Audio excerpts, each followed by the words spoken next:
All right, good early afternoon. We are live here at Wisdom Harbor Studios at the Wharf in Orange Beach, Alabama. I'm Andy Andrews. This is the Blue Plate Special.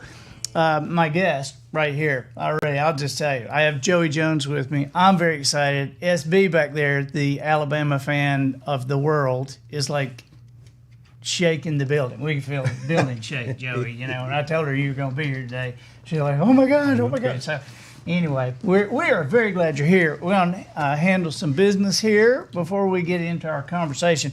If you're on Facebook, please click that notification button so that you know when we are live. And then hi to everybody on Instagram, the Brian Back and crew on Twitter, and those of you on YouTube, please click the subscribe button. That would help. Hey, how do you like my shirt today? This is from Sand Dollar. Sand Dollar Lifestyles right up there on the corner here at the Wharf. And the Wharf, this is an awesome place here in Orange Beach, home of the escalator statues. We have Marlin statues and big escalator statues. You can't actually ride them, but you can look at them. They're beautiful. They don't ever work. So, hey, and Sand Dollar Lifestyles, we wear these shirts and we appreciate so much. And so I picked up one for you. This is Tuskwear. Oh, the yeah. Tuskwear collection, nice. The Alabama one. And so I promised to get one for SB, but you take that one. I'll wear that this afternoon. Thank you. Man. That's awesome. Absolutely. That's awesome shirt. Good colors. These guys are great, right? And you've been there, I'm sure. Oh, yeah. So big place. And so if you got anything you need. Get a lot of my flip-flops and shoes. And yeah, all. man. They got the Kamado Joe grills there and the charcoal. They got everything. So who have we got here? Jeanette McNeil, Gross Roger from Arlington, Texas. Judson Perkins. Judson was the very first one out. Judson is the son of my longtime best friend. And Judson is an adult. He's a daddy, but I don't really think he ever works because he's always on here with us. Yeah. It was probably just lunch hour, you know. The Calhouns from Dallas, Georgia. Huh? And, who's that? Wait a minute. Back up. Who is that? Tanya Curtis Richard. Tanya, how are you? We used to do stuff together in high school, and so you're in Portland now. Wow. Okay. And there's somebody from Minnesota, the tropical island of Minnesota, from rainy Ocala. Have you been? And there's Bob Woodall, my buddy Bob Woodall from Dothan, Alabama. He's a big Alabama fan. Okay. Yeah. You ever been down to Ocala? Have not. I was in Ocala. I've been there a couple times, but years ago, you know, when I used to work as a comedian, I was in Ocala with Doc Severinsen. Oh, really? I was his opening act, and we were doing this. It was a horse auction. They do thoroughbreds in Ocala, and I don't know anything about this. He's a big thoroughbred guy, big horse guy, you know, and so after the show, I'm sitting with Doc, and we're watching, and they bring this one horse out, and it's beautiful. And, you know, it's like $50,000, $60,000, you know, $75,000. And I leaned over to Doc, and I said, $75,000 for a horse? And Doc said, that's not for the horse. That's just for his sperm. And I'm like, oh, that really is a valuable horse, isn't it? Oh, my gosh. You know, Joey,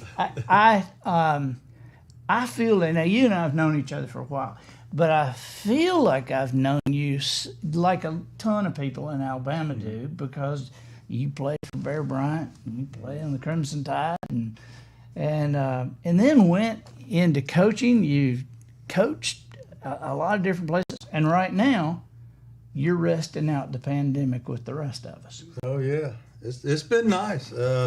You know, like you said, I started playing football at the age of 7 at Matry Park in Mobile. Great memories, and I'm not going to go through all of it, but I played football, high school, college at Alabama, 4 years of professional football, got into coaching. So for 50 years, ever since I was 7, I'm 57 right now, 50 years, I haven't had a fall off, really, you know. So, wow.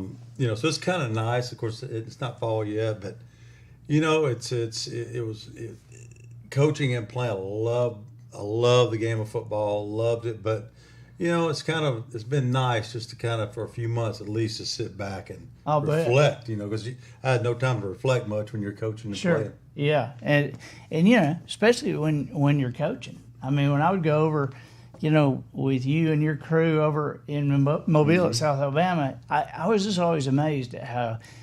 Well, I'm always amazed at college coaches and how you guys just like you need a break because it's like it is nuts. And you played 4 years of pro ball. You played with the Falcons and then the Birmingham Stallions. Mm-hmm. There is a picture, and we found. I don't know that we found the best angle of it, but I have seen this picture of you. Now Joey was a receiver. It's embarrassing to me that somebody that's shorter than me, smaller than me, is that much tougher than me. But he, there is this picture of you, and it's like this perfect parallel to the ground in the end zone. Catch it. What was the story on that? Because, Matt, do you have that picture? Yeah, I got it. I'll put it up right now. Oh, okay, good. Yeah. All right, so you'll see. It's black and white, by the way. They didn't have any color pictures back then. So. Well, what was that? What was the scoop on that? We were playing in Birmingham, and it was my second year with the league, USFL, and playing against Orlando, and they came in town. And anyway, we got the ball on the 50-yard line, basically, and I always kind of knew Coach Dodge. He would, every time I think we had an interception or a fumble or something right before that, so I always knew after that he's ready to throw it deep, so I was kind of hoping that he would call the play. So sure enough, he calls a deep route, post route over the top. And anyway, so I'm running, and Cliff Stout, by the way, was an unbelievable quarterback. Tall, 6'5" guy, had an incredible arm. I thought he threw the deep ball as good as anybody I've ever seen. And sure enough, so I make a move on the guy, and I'm running down the field, and I look back, and I'm running. I get past the guy probably 2 or 3 yards, and I'm running. I said, man, he overthrew it, but I'm running. And I kid you not, I really dove for the ball just to show that I would have effort that I was trying to catch that ball. Right. I really, in my head, didn't think I would ever get to it. And so I'm running down the field, and as I go, I just remembered, I dove out, I laid out. I just remember the ball hit in the end of my fingertips. And I remember trying to hold it lightly because if I was too rigid with my fingers, it would bounce out. It's funny how you think about things like that in that short of time. But I caught the ball and just kind of curled it in. Of course, the funny thing about the picture was the one who took it. I think he won some award for it. But I'll bet. But it was a one snap shot. It wasn't one of those. Wasn't what you do. He said he just turned and clicked it and got it just when I was just happened to be here. Not when I was there, not when I was here. It was just kind of when I was flat. So a lot of comments on that picture over the years for sure. Yeah, that is good. What years were you at Alabama? 80, 81, 82, 83. So really, Coach Bryant's last 3 years, and then Coach Perkins came in my senior year. Right. Do you ever see Ray?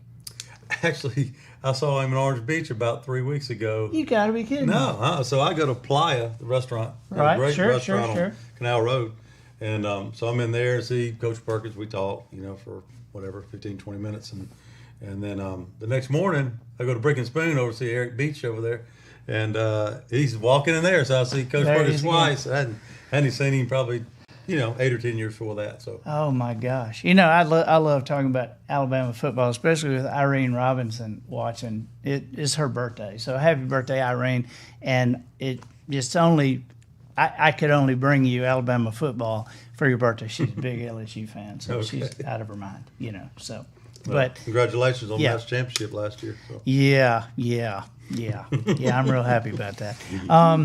Hey, there's Roger Luker. Roger Luker is Roger's probably my oldest friend. Roger and I were born a month apart. Our mamas were best friends. And so Roger and I played with each other in playpen, so there's nobody I know longer. And there's Joyce Cooper Ross. Hey, and Dana Kinnemer. Todd Campbell from Spanish Fort. Is Africa hot? Jeff Herring. Hey, buddy. Yeah, and George Cooper Ross says Roll Tide, of course. I have a kind of an unusual story with Ray Perkins, and because I didn't know how to play golf. I mean, I had started doing some stuff. I'm on TV, but I didn't, and so I'm starting to get invited to these things, these golf events, right? And, and I'm not like you guys. You just go out and pick up clubs and you're great. And so Kenny Stabler lived down the street from me at the time. Mm-hmm. And so Kenny says, hey, I'm having my tournament and I want you to come on. I want you to come play. And I said, Kenny, I don't play. He said, no, that's all right. That's all right. It's just, it's all just amateurs. We're just having a good time. And he said, I want you to talk at the banquet that night. And I said, all right, And so he said, what kind of clubs you use? And I said, I don't have any clubs. And he said, well, that's all right. I have some, loaner clubs for you on the cart. So all right. So I get there and it's over at the Grand Hotel. And now this is the year Ray Perkins has been in Alabama 2 years. Okay. And so, I've watched Bear Bryant all my life and now here's Ray Perkins. Mm-hmm. And he, struck me as really mean. I mean, this is just. I mean, watching him when I watch him coaching, he's just mad all the time.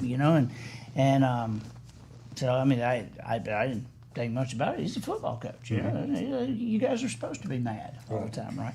So, but I get over to the thing, and they said your name will be on one of the carts. We've got 2 whatever they call celebrities. And then 2 bid people. And I said, okay. So I'm thinking, I'm probably going to get to play golf with a celebrity, whoever that's going to be. And I get up and I see I am in a cart with Ray Perkins. And I literally, I think, oh my God, he is going to hate my guts, because I can't play. And, I know how, high-level athletes, intense, and he's all, oh, my God, he's going to hate my guts. And he could not have been nicer, right? Mm-hmm. And so, but it hit me. It was so weird because, 5 or 6 holes down the course, it hit me, I was working as a comedian that time. I said, it's weird to me that always weird that people would think I'm funny all the time. Well, I'm not funny all the time. I'm funny when I'm doing my job, right? Mm-hmm. And so why would I think that he would be that intense all the time? Yeah. But the only time I ever saw him was on TV in a game, that's true. Right? At a press conference after. And he couldn't have been nicer, man. And he was helping me. And, and at one point he said, Now, how did you choose those clubs? And I said, well, Kenny chose them. They're not my clubs. And he said, oh, so you don't have clubs? I said, I don't. And he didn't say anything else. Tuesday after that was a Saturday. And the Tuesday after that, my wife and I have been walking on the beach and come back to the condo we were living in at the time. And there's this big box out there. And Ray Perkins sent me a full set of Wilson clubs. How about that? And I've just always, I'm a big fan of his, obviously now. I hadn't seen him in years. Yeah, I'm telling you, he's a very thoughtful guy in that way. He's done a lot of that I've noticed over the years. Right. And I've heard things. He's a very thoughtful, and when you talk to him, he's engaged with you. He's not one of these coaches that's looking around and talking to you and trying, not being sincere. And I always thought that about him. Boy, talk about a job I would not have wanted to have. Following Bear Bryant. Oh, yeah. That was tough. What do you remember from that? I mean, because you spent Coach Bryant's last 3 years and then Ray Perkins' first year. Right. I remember thinking at first, same way you probably thought. He's a kind of a brash guy from New York, even though he's from Mississippi, Middle Mississippi, but certainly wasn't New York. He seemed like he was from New York. Yeah, is that well? And we wanted to finish our career. We thought we all signed at Alabama. We thought about, hey, we'll play all 4 years with Coach Bryant. He told us that, and and then those dreams were shattered, so to speak. And he came in, and so we were a little apprehensive at first, but then when you got to know him after about through spring training and summer, then you start realizing, hey, this guy's a good guy. He's a real good coach. He's he was demanding for sure, but he was like we talked about. He would talk to you. You know, me going into Coach Bryant's office wasn't going to happen hardly because number one, I was scared to death of him and we didn't want to walk in his office, you know. But that just didn't happen much with right. you know, for Coach Perkins, you felt like you could, you know, not like buddy, but you felt like you kind of, if you had a concern, you could step in there and ask him, and he would listen. So, right.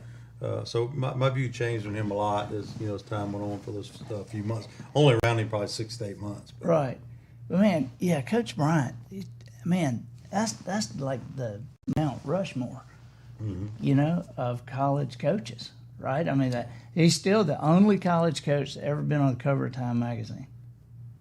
I didn't know that. Yeah, well, so.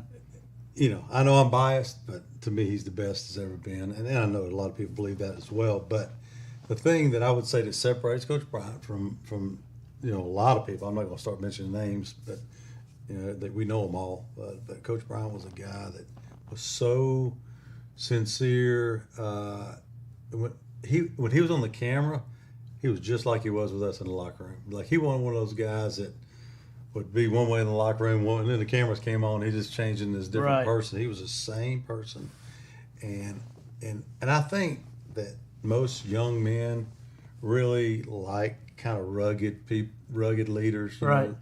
Not that you can't lead any other way, but I mean he had that raw toughness, you know, that he demanded.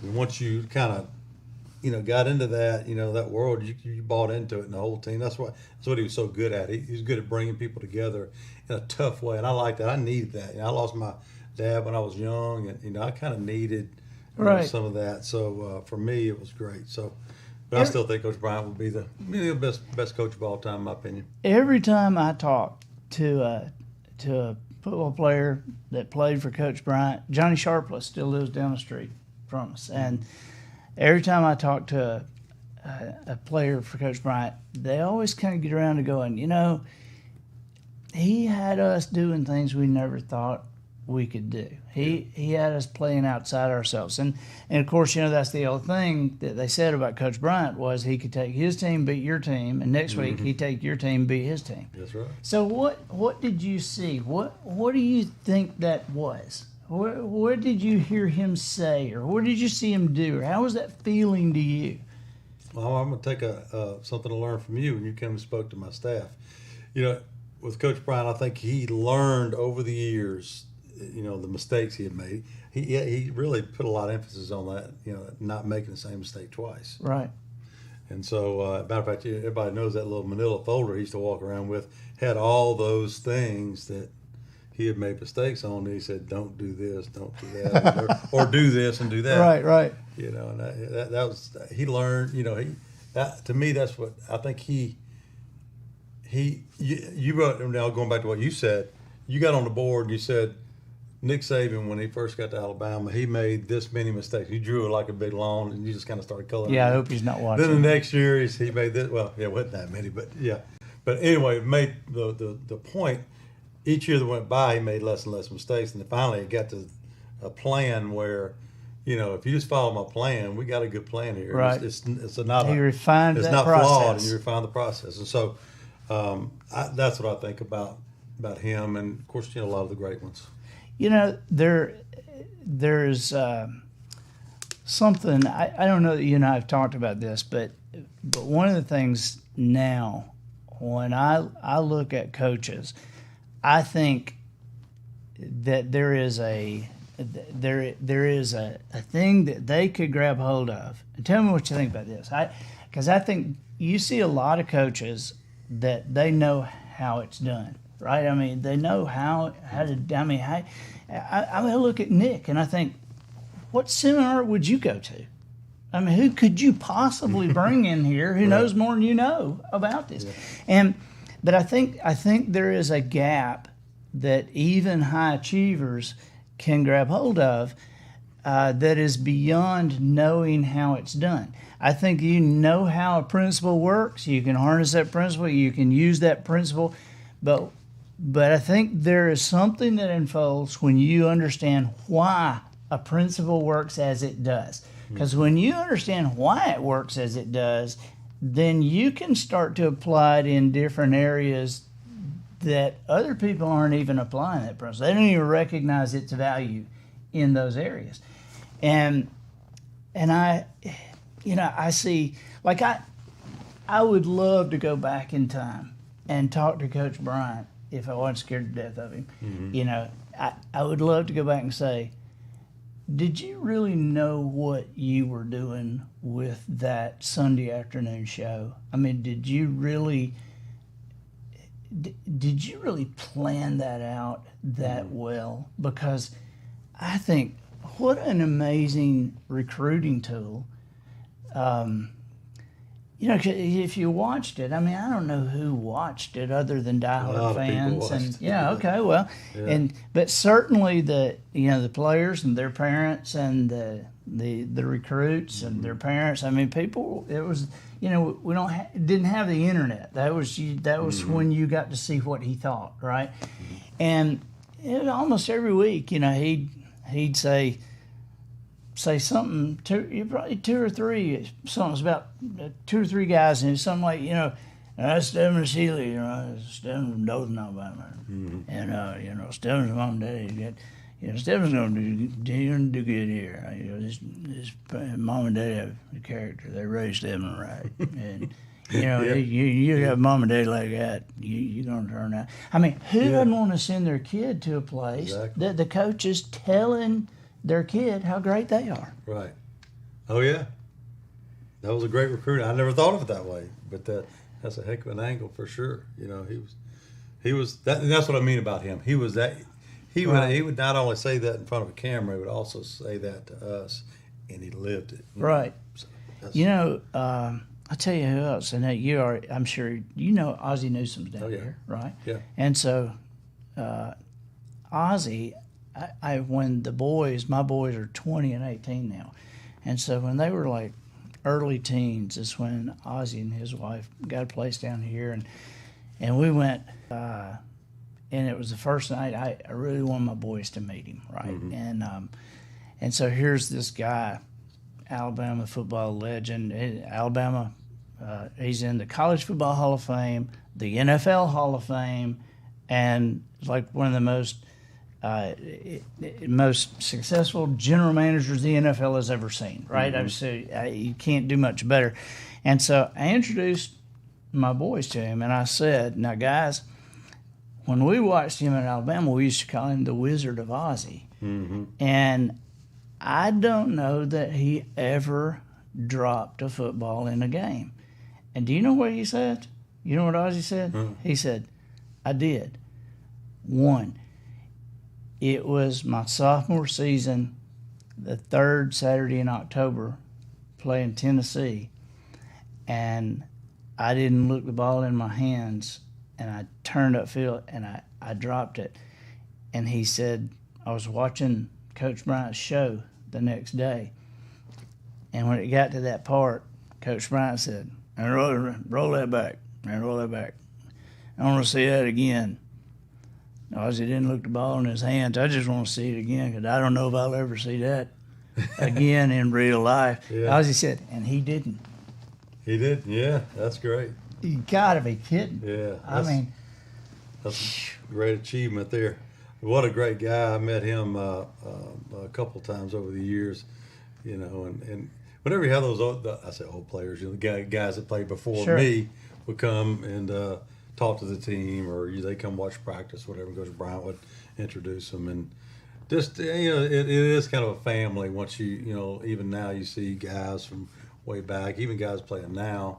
You walk up to them, it's kind of like a family, and that's something that is pretty neat. Sure. To see guys like Ozzie and right. Of course, Stedman played right before I did. Right. Those guys. What do you think? What do you think is different about the young guys that are coming in to I don't know if it's called D1 football anymore, Division I, but the guys that are coming in at that level, what is the difference in them and what they're looking for and what they're expecting? When you compare it to what you were like. Yeah. I just think the culturally, it's a little more about them than the team. Not saying it's all about them, because it's not, and I don't think any of them act that way. Right. But to me, you have to cater to them a little bit more than, when I was at Alabama, it was like Coach Bryant didn't even hardly acknowledge you, when you were walking down the hall, or, and he may talk to you on the field or whatever, but if you're walking by the hall, you're too scared to talk to him. He didn't normally say anything.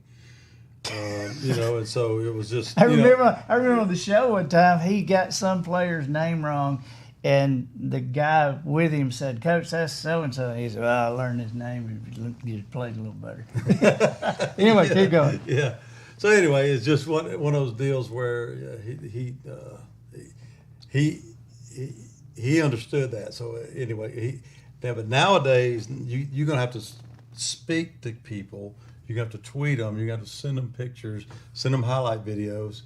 And I don't think there's anything wrong with that, necessarily. It really isn't. I just think that it's a little different time. Right. Because, they got to be patted on the back just a little bit more. I really don't even mean that negatively. I just think that, it's just I think they expect it more.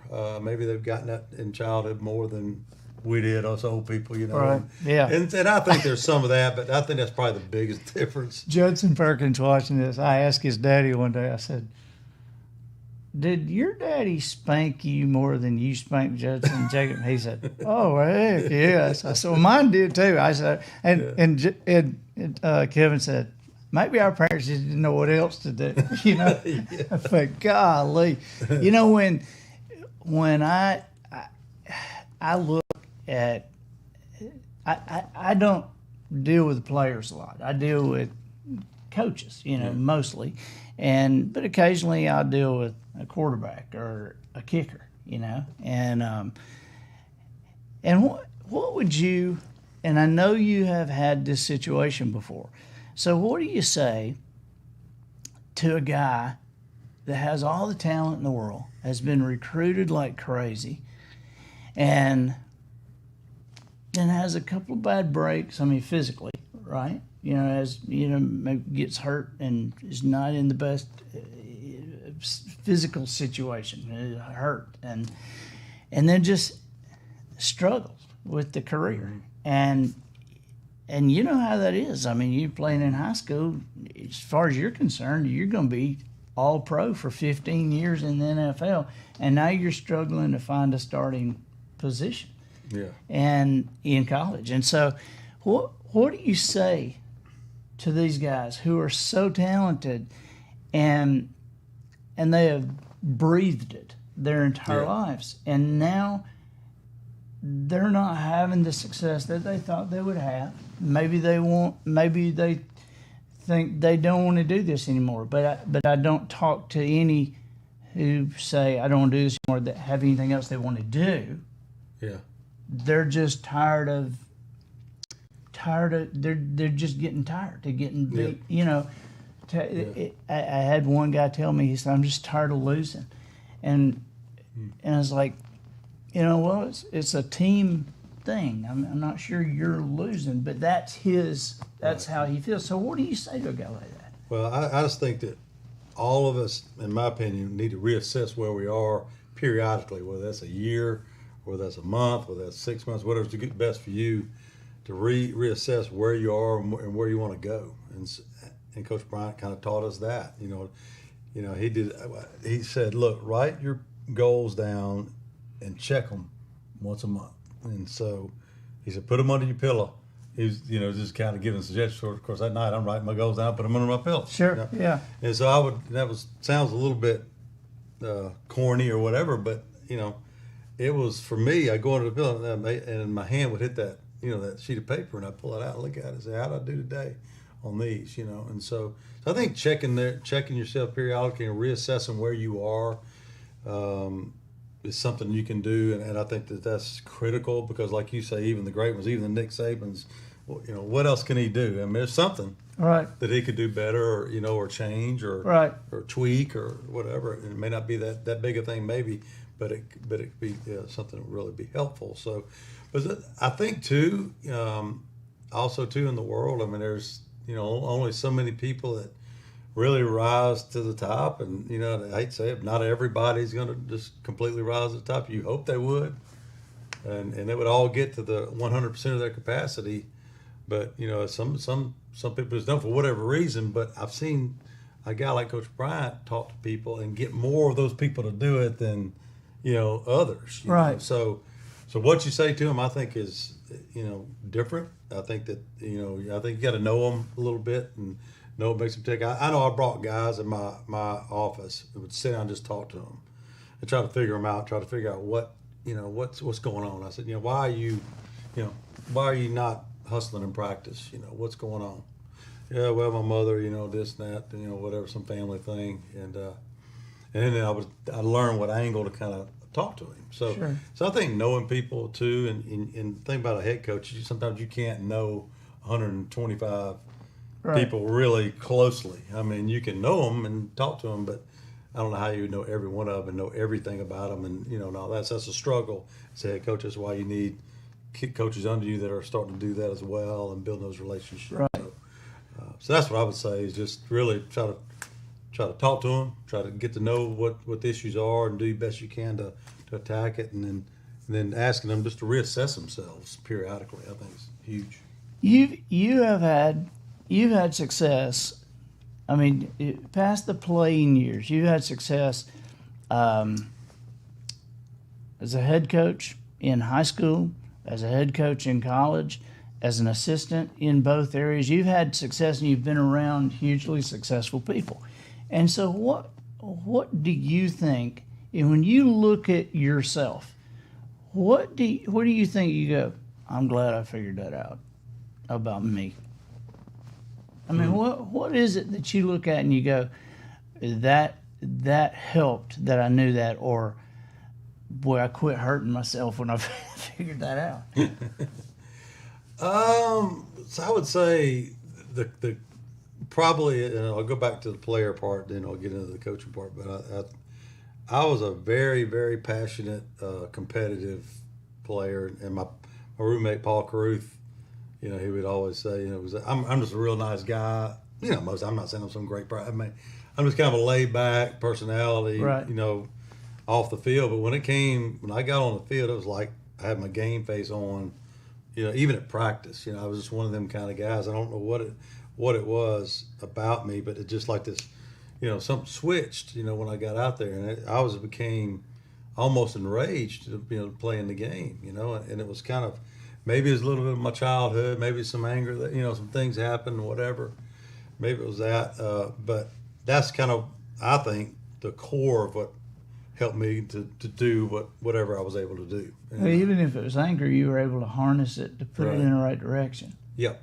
Yeah. And so, like I remember Jesse Bendross was a receiver that came in when I did, and he was first string and I was sixth string, my freshman year. So basically I was probably never going to play. Wow, yeah. And so anyway, I remember in between my freshman and sophomore year, I just said in my mind, I said, I'm going to outwork. I'm going to become the very best player I can be. I kind of got complacent a little bit and started as a freshman, and I'm not playing, and they don't like me, and they don't know me because I don't know my name, all that stuff. And so finally, I decided to do something about it, and I did the goal thing, and I became stronger in the weight room, and blah blah blah, and all this. Started running. I had a goal to run a 4.340, and I was able to do that, and and so. You ran a 4.340? Yeah, I did for the coaches. But anyway, so I just kept working, and But so that I think that was probably what an asset I had as a coach as well. Sometimes that could have been a negative. Sometimes I would get a little too over the board during the game. But I always tell the coaches that. We walk between the lines. Y'all can't listen to what I say sometimes. I said sometimes stuff just comes out, and so I could have been better there. And but that's kind of what drove me. And I kind of got off on your question, maybe just a little. No, that's good. That's good. Yeah. I'm curious. Nick is somebody that is very curious to me. He is he is who he has to be publicly. I know in a minute I'm going to ask you about this pandemic stuff, and then we'll go eat somewhere or something. But I know he dealing with this pandemic stuff.